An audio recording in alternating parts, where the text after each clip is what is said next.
The Italian resistance to fascism saw unbelievable bravery from hundreds of thousands of ordinary people.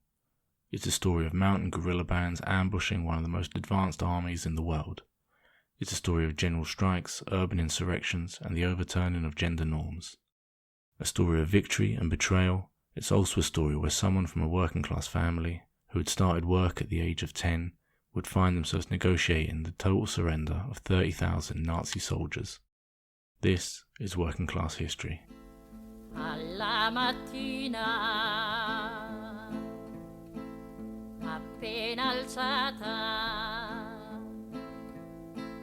oh bella ciao, bella ciao, bella ciao, ciao, ciao alla mattina. We've been working on this series for around 2 years now and have put in God knows how many hours of work and incurred significant expenses in terms of translation, transcription, editing and so on. We can only do this because of support from you, our listeners, on Patreon. Our supporters fund our work and in return get exclusive early access to podcast episodes, ad-free episodes, bonus episodes, free and discounted merch and other content. For example, our Patreon supporters can listen to all parts of this series now, plus 3 bonus episodes. Join us or find out more at patreon.com/workingclasshistory, link in the show notes. We've also produced a range of merch commemorating the Italian resistance and our theme tune, Bella Ciao. And as a listener to the podcast, you get a 10% discount off that and other items in our online shop using the discount code WCHPodcast, link in the show notes.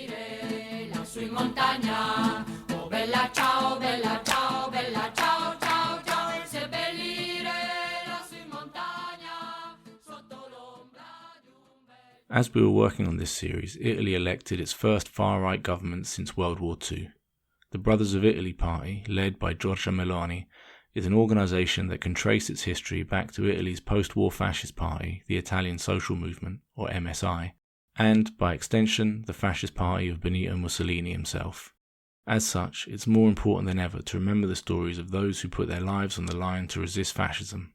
To that end, we're so glad to have been able to interview 2 participants in the Italian resistance, Alfredo Schiavi and Elsa Pellizzari.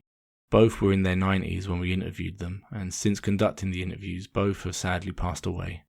They were both amazing interviewees, and it was an absolute honour to speak to them. Losing them really highlighted to us just how fragile our direct connections to the struggles of the past can be. At a time when the Italian right has made overt attacks on the memory of Italy's anti-fascist history, casting its participants as criminals or traitors no morally different from the Nazis and fascists they were fighting, it's more important than ever that those participants should be able to tell their stories in their own words. As a content note for our listeners, it should be pointed out that this episode contains some descriptions of torture and sexual violence. In order to tell the story of the Italian resistance to fascism during the Second World War, it's necessary to first go back over 20 years to the rise of fascism itself in response to Italy's militant workers' movement following World War I. From 1919 to 1920, the Biennio Rosso, or 2 red years, saw huge numbers of workers taking part in strikes, factory and land occupations. In response, Mussolini's National Fascist Party was formed, funded by wealthy industrialists linked to firms like Fiat and Pirelli, who were grateful for the fascist violence against the workers' movement that had threatened their profits. In 1923, the fascists killed a worker, Mr. Giovanni Inga, a carpenter who was drinking wine at the workers' circle. They beat him to death. He only said, "What am I not able to stay where I want to stay? I want to do what I want to do." And after that, they beat him, and a lot. This is Elsa Pellizzari talking about when fascists killed a socialist carpenter in her village of Gazzane in Lombardy. Because of that, the village was always a little bit rebellious against fascism. I also grew up in a family where nobody loved the Duce, as Mussolini was known. Mussolini's rise to power and the early resistance to it by anti-fascists is too big a story to go into here. But after years of violence against opponents and an armed march on Rome by around 25,000 fascists, Mussolini became prime minister, heading a coalition of fascists, liberals and conservatives. The left continued to be violently suppressed, and by 1926, all of Italy's democratic structures would be stripped away.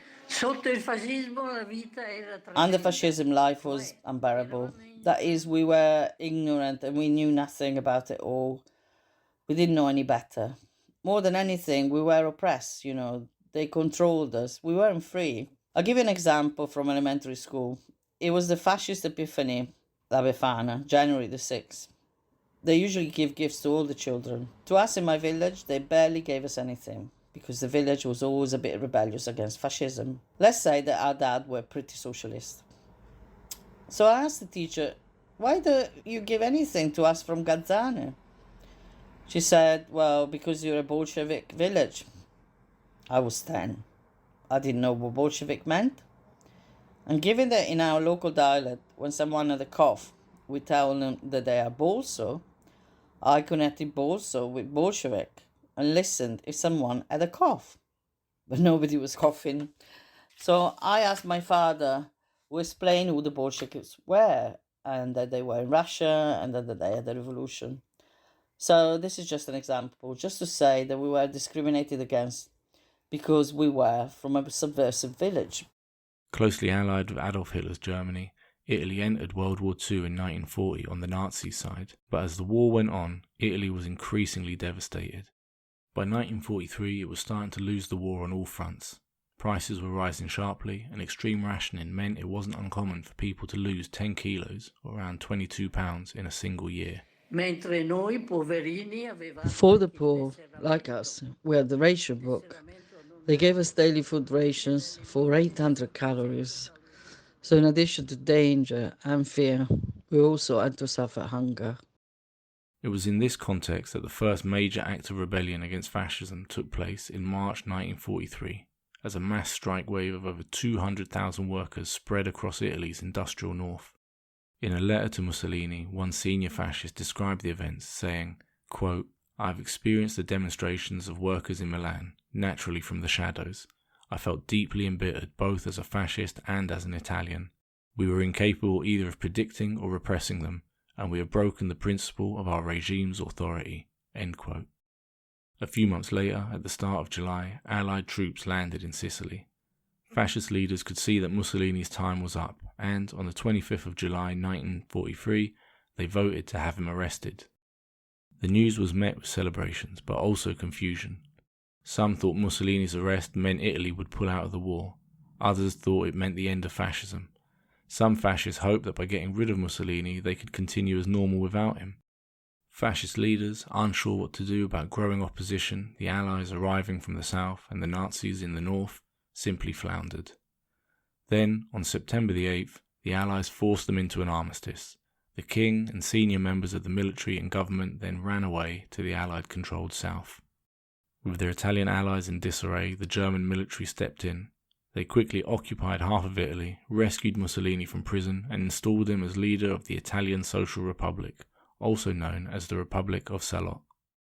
Despite the Nazi occupation, resistance continued to grow, and within days of the Italian Social Republic being declared, there was a major uprising, the 4 Days of Naples. A few days before, the Germans declared that all men in the city aged 18 to 33 were to be taken to Germany as forced labourers, and anyone not reporting for deportation would be executed. The Nazis also started destroying factories, archives, and other infrastructure as they planned to escape the Allied advance from the south. But when the Nazis tried to physically take people out of Naples, the city erupted. Lorries carrying deportees were stopped, military barracks were broken into, and weapons distributed to the population. It wasn't difficult to find things to make barricades with. Naples was full of rubble left from the bombs. When it rose up, and it was the first city in Europe to liberate itself from German domination, it had been worn out by continuous aerial raids. Families were living in the subway station tunnels. From September 27 to the 30, 1943, guerrilla warfare spread quickly into every neighborhood, every alley. Ordinary people fighting, dying, hundreds with women and children on the front line. My father was supposed to be in that battle of the resistance, but instead it was me on the barricades, together with a group of kids young like me. This is Antonio Amoretti, a partisan from Naples, being interviewed by a member of ANPI for the Noi Partigiani website. He was only 16 when the uprising against the Nazis broke out.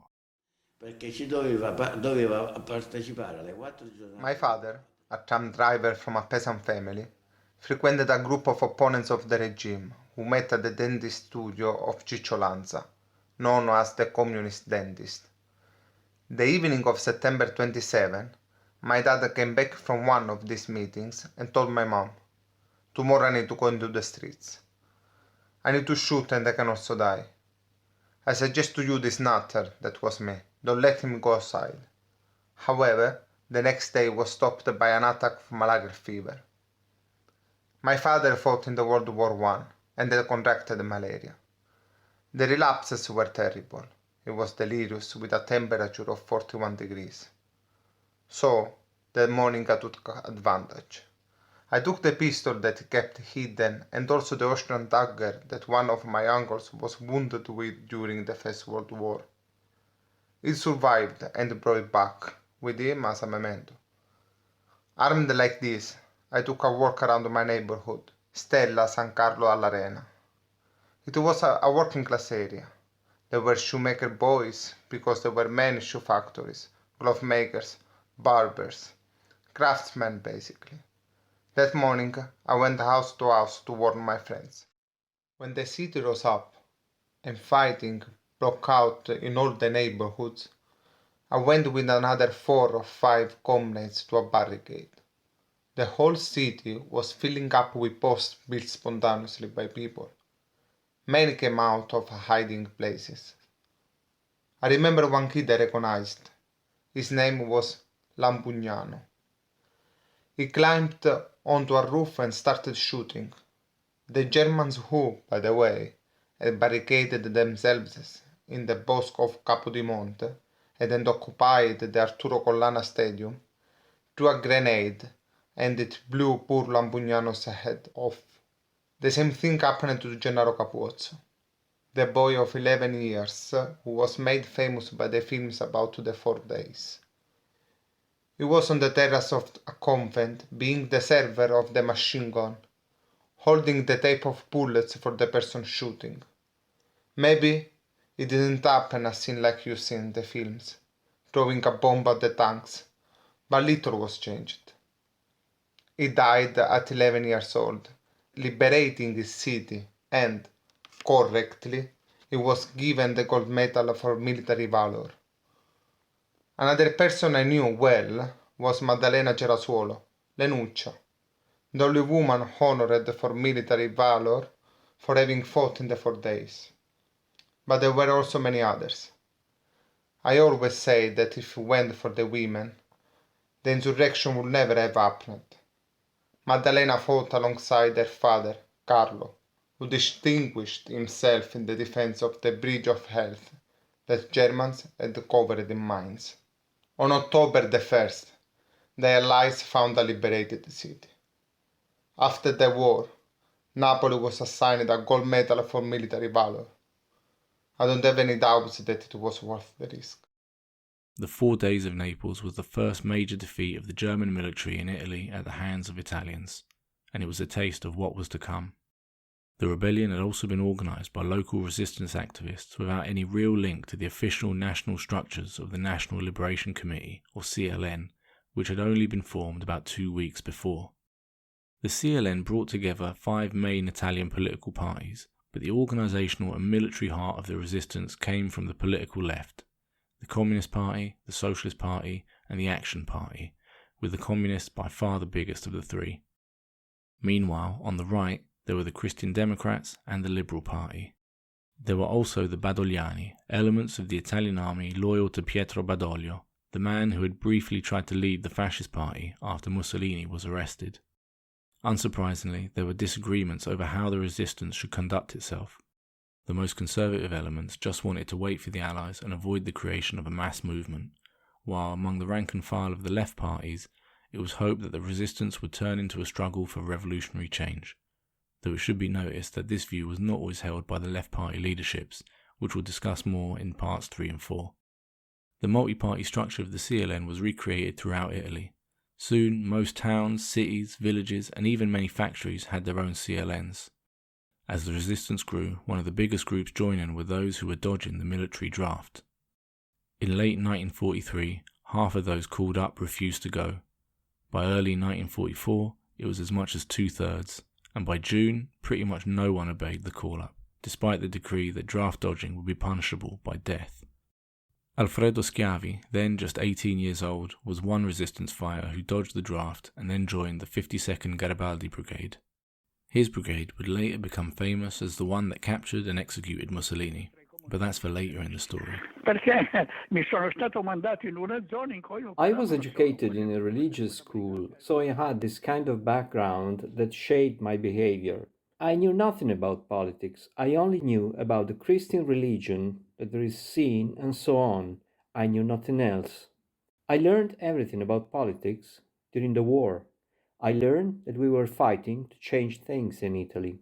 So it happened that I was sent to a zone where there was a Garibaldi brigade, those who were closer to the Communist Party, so I joined them. The point is that I turned 18 on the 24th of January 1944, and only 1 month before I left the religious school where I lived during those years. Then I was drafted by the army as those born in the first 6 months of 1926, otherwise you could have been sentenced to death. So I went there as a young 18-year-old who knew nothing of the life outside of my religious school, so I came out dressed like a young fascist. But my cousin, who lived near Pavia and worked in the Ministry of the Interior in the Italian Social Republic, but was actually a spy for the partisans, he told me to go there, since they let you choose your division. I chose the Milizia Confinaria, whose responsibility was to control the borders of Italy. 1 week later, I left for Sondrio with my weapons. I spoke with a butcher who lived in Chiesa Valmalenco, in a valley close to Valtellina. The butcher sent me to Morbegno, halfway through the valley. Here I first met the partisans of the 52nd Garibaldi Division. They sent me to Colico, which is a small town on the Lake of Como, where I remained for 9-10 months. Resistance units were often very different from regular armies. In particular, the communist-controlled Garibaldi brigades tried to balance the usual military structures with more democratic ones, with leaders subject to election and recall. And instead of conventional warfare, the resistance was based on guerrilla actions, with smaller units hidden in Italy's mountains choosing opportune moments to attack a far larger and better equipped enemy. I started being a real partisan. We did some ambushes. We were about 240 partisans in that unit, the 10th detachment, on the Monte Legnone, just behind Colico, 2,640 meters high. I should mention that near Sondrio there was a town called Sondalo, which was a place where many people affected by tuberculosis went to rest. One of the most important things we did, together with many attacks on German columns, was capturing an SS major. He fought at Stalingrad, and he was one of the last officers who managed to flee the city via plane since he was wounded, and then he was taken to Italy, and he used to travel on a DKV motorbike with a sidecar. He was going to Sondrio to heal, since he also caught tuberculosis, but he was past the worst phase of it, so he needed to recover. We captured him on this motorcycle, which was driven by a Wehrmacht soldier. We were 4 with a Falcon Parabellum. We hit the driver, who lost control. The officer was unarmed, and he surrendered. He stayed with us 39-40 days. He was watched on sight all the time by 2 partisans to avoid problems. When we moved, he was always in the middle. It was important for us in order to do a prisoners' exchange. Indeed, they gave us 38-40 partisans who were captured in that area. Unsurprisingly, conditions for partisans in the mountains were extremely tough.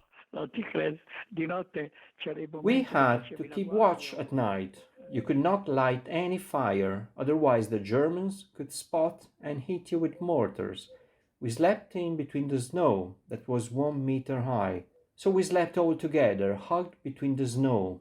This is why we had frequent changes, otherwise you could have died by hypothermia. Those coming from within warned those who were outside. Everything changed continuously. We were not free to just roam around, we were given instructions. Even today, when I walk, I count my steps from here to the road I'm supposed to reach, as I did as a partisan, since if you ran into fascists or Nazis, you were supposed to know how far was the enemy, to look for big trees to protect your side, how far was the closest spot which was safe from bullets. You also had to know how to behave in any possible situation. When a partisan was badly injured and you had to withdraw, you even had to kill your comrade who could have told important information if he was captured. Indeed, the danger of captured partisans being forced to give up information was very real and potentially devastating. Here, Elsa explains about one incident which took place after information was extracted from a captured partisan.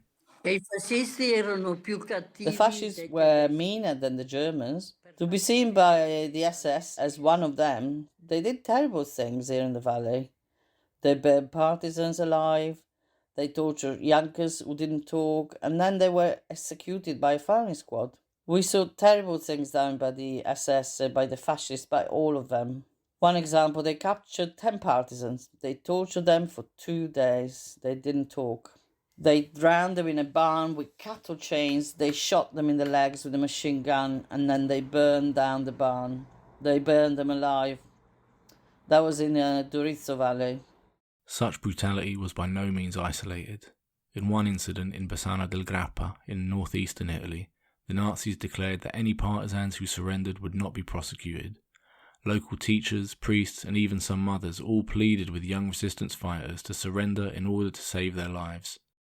31 young men turned themselves in, but instead of being pardoned, they were all brutally murdered and hanged from trees in the town's main street. The trees on that street, now called the Street of Martyrs, are still there today, with each tree displaying a plaque with the name of the partisan who was hanged from it. In other places, it was common for Nazis and fascists to respond to successful partisan actions by killing 10 people for every Nazi or fascist killed. These would be chosen either from resistance prisoners or even just selected at random from the local population. With the threat of such brutal reprisals, it's no surprise that partisans operated with strict discipline, not just with each other, but also in relation to the civilian population they were hiding among, both to avoid any anonymous tips to the authorities and to maintain local support. Indeed, it's estimated that for every fighter, the resistance needed the logistical support of about 10 to 15 others to obtain funds, provide food, carry messages, and more. Elsa was one of those who provided that support. Here she tells us how she came to join the resistance at the age of just 14. The Italian Social Republic eliminated all organizations. There were no longer scouts, there was no longer anything. But Mussolini only kept up Catholic Action, a group that organized for more Catholic influence in society. All parents had to register their children with the GIL, the fascist youth movement, and the fascists thought the parents would do it. A young priest in our district went to the council to see the list of GIL members and saw that only a few parents had registered their kids, only about 5 or 6. And so, out of fear for reaction towards the parents, what did he do? As Mussolini had kept good with Catholic Action, to keep himself good with the Church and the Vatican, this priest signed everyone to Catholic Action. In this way, we could go to his house and also to the chapel to do our meetings, and nobody arrested us, even though there was a ban on meetings of 4 people or more. Us kids would go in groups of 5 or 6, but we had our little Catholic Action cards. The priest started to tell us about how they lived in America, how they live in England, and he told us a little bit about freedom that for us we had never heard in our lifetime.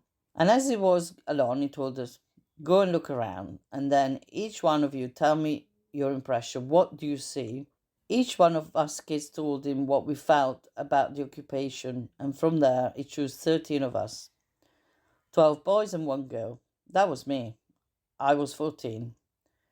But I was suitable to carry orders by bicycle because I already went by bicycle to meet my aunt on vacation, so I was a little bit prepared. The fascists didn't scare me. From here, our group was born. Gruppo Nico of the Green Flames, and when I was the courier, my code name was Gloria. Our valley had 3 partisans formation. There was the Perlasca Brigata of Green Flame, there was the 122nd Garibaldi, and the 7th Matteotti. I connected these three, and I must say that if there had not been the girls in the mountains, and above all the mothers who were hid and gave food to these groups, well, what would have happened? They were the couriers of our valley and communication and moral support and material help. In other valleys, some women were also commanders, especially in Val Camonica and Emilia-Romagna, where there were no men in charge. Some women took command of the brigades, and they commanded well. There were many roles for women. In society, women were subjugated, let's say, but in the resistance, they were valued. Even now, when there aren't many living partisans, when we women run into each other, we salute each other with love and respect because we helped the resistance. Because without certain action taken by women, would the resistance have been able to exist? We were strong, and we so gave courage to young men, because many times they were demoralized. For example, the winter of 1944 was terrible. So much snow, really nothing. Hunger. There was 2 meters of snow, and we couldn't bring them anything to eat. They had to eat polenta and snow. And if it hadn't been for the mothers of the valley, who, as one woman said, they cooked the rabbit and they kept little for their table because they always brought it to the guys in the mountains. There was a parent of one of the Garibaldi brigades who had a shop. One time a month, he told the commander, send us the couriers, I'm preparing something. So they went by bicycle from our areas to Desenzano, that was about 20, 30 kilometers away, to do these things under machine gun fire, because there were airplanes that machine gun everything that moved on the road. So we prayed to succeed. With this food being delivered, we had to arrive in the valley and go up the mountain, carrying it in our backpacks. A full backpack.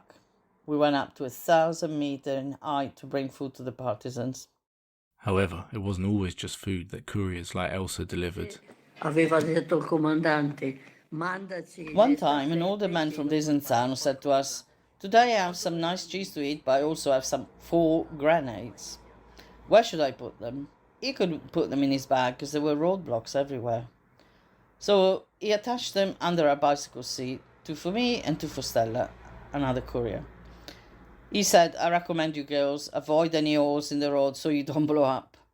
Stella was 4 years older than me, so I said to her, listen, you go ahead as you're older. Like this, if you jump in the air, I'll avoid the holes. Anyway, what I'm saying is that the network did bring things, important things, also shoes, blankets and everything else up the mountains to the 3 partisan groups. As well as transporting food and weapons, Elsa, alongside the rest of her group organised by the Catholic minister, also acted as spies for the resistance. Adesso ti spiego anche che the priest that made our group was called Don Angelo, and with these connections he put us to good work. For example, I was with the agriculture unions.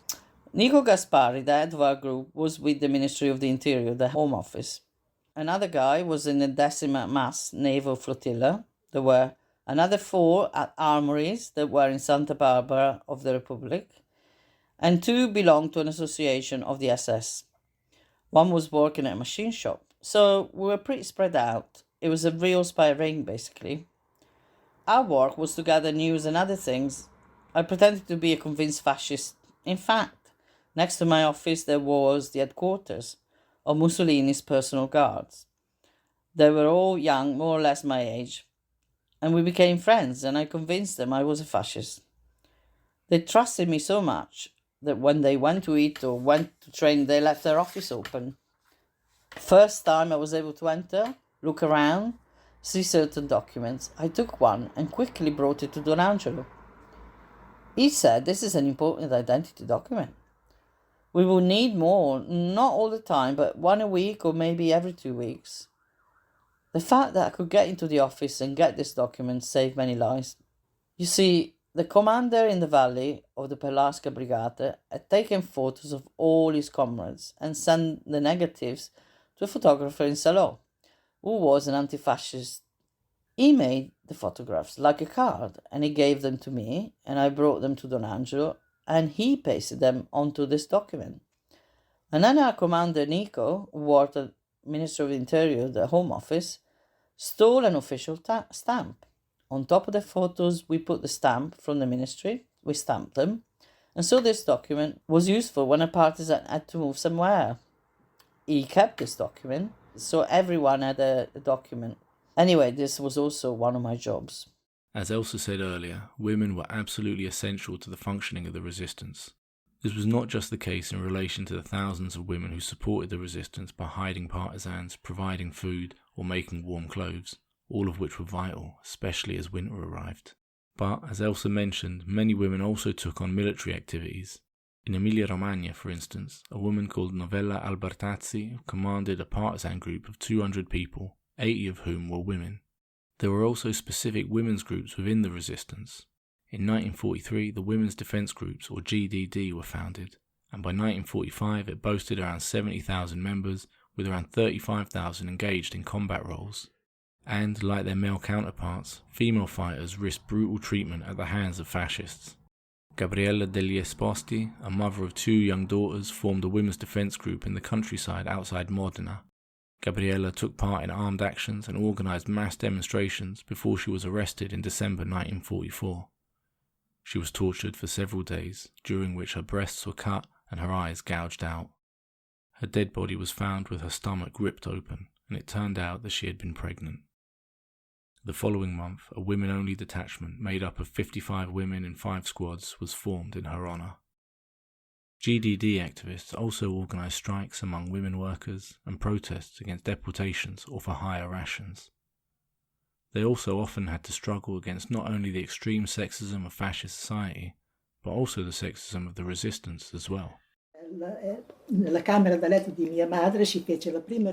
We were in my mom's bedroom and we were having a secret meeting. Many women from Massa Lombarda were there. It's called Massa Lombarda, but in reality it is found in the heart of Romagna, between Forlì and Ravenna. This is Adelina Grossi, an activist in the GDD who was still only a teenager when she got involved in the resistance. We were organizing a women's defense group. There were peasant and bourgeois women, communists and Republicans. I was used to hearing anti-fascist reasoning from when I was little.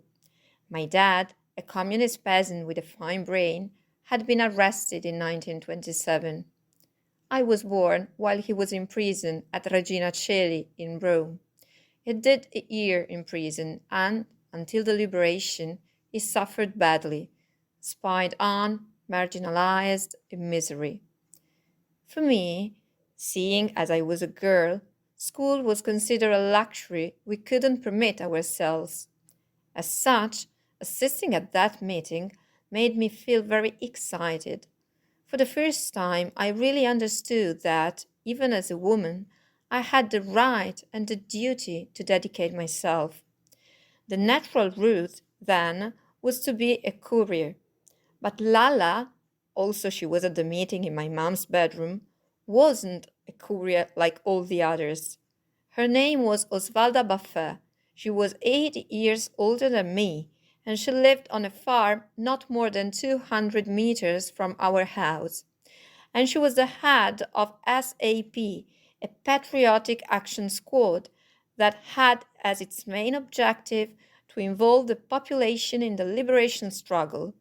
For us, the situation was particular because there weren't mountains to offer refuge to the partisans. On the plains, protection was offered by the peasants. Lala's father, Pippo, had always been a communist and anti-fascist. They had put him on trial 3 times, and he had done 8 years in prison. As such, in 1944, it was all normal to organize with his children, Luigi and Osvalda, the first partisan formations of the area. When Lala asked me to accompany her on her rounds, I did it with enthusiasm. She knew she had to stay alert, and, in fact, she didn't sleep anymore at home. The fascists in Massa Lombarda were just waiting for the right moment to settle things with their long-time adversary, Pippo Baffet. The day of the liberation was indescribable. After the pain and fear had passed, after we had seen our friends killed, that day seemed like we could forget everything. Joy. We celebrated in Massa Lombarda. The crowds filled the street and the piazzas. People hugged each other. People cried. But when after some weeks the partisans paraded in uniform for the inauguration of Piazza Umberto Ricci, women could not be seen. Oh, bella ciao, bella ciao, bella ciao, ciao, ciao alla mattina.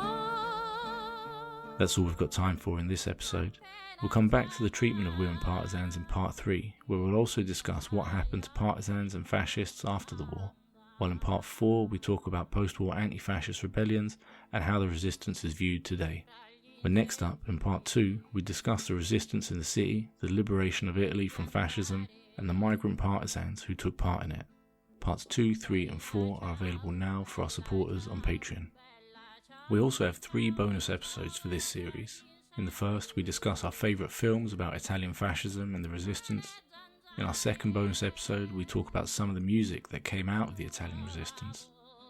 And in our final bonus episode, we talk more about post-war anti-fascist group the Volante Rossa and the continuity of Italian fascism from the war to today's government. All of this is available exclusively for our supporters on Patreon. It's only support from you, our listeners, which allows us to make these podcasts. So if you appreciate our work, please do think about joining us on patreon.com/workingclasshistory, link in the show notes. In return for your support, you get early access to content, as well as ad-free episodes, exclusive bonus content, discounted merch and more.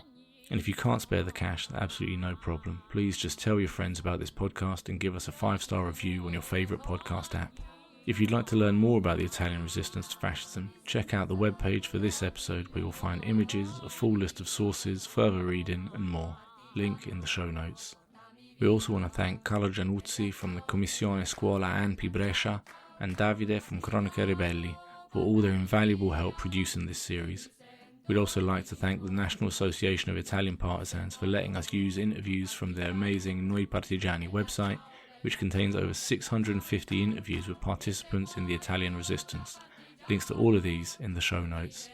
We'd also like to thank Lillian McCarthy and Davide for their translations, and to our amazing voice actors, Susie, Carlo Giannuzzi, Chiara, Carlo, Giacomo Paoloni, and everyone who helped us from ANPI Londra. Thanks also to our Patreon supporters for making this podcast possible. Special thanks to Jameson D. Saltzman, Jazz Hands, and Fernando Lopez Ojeda.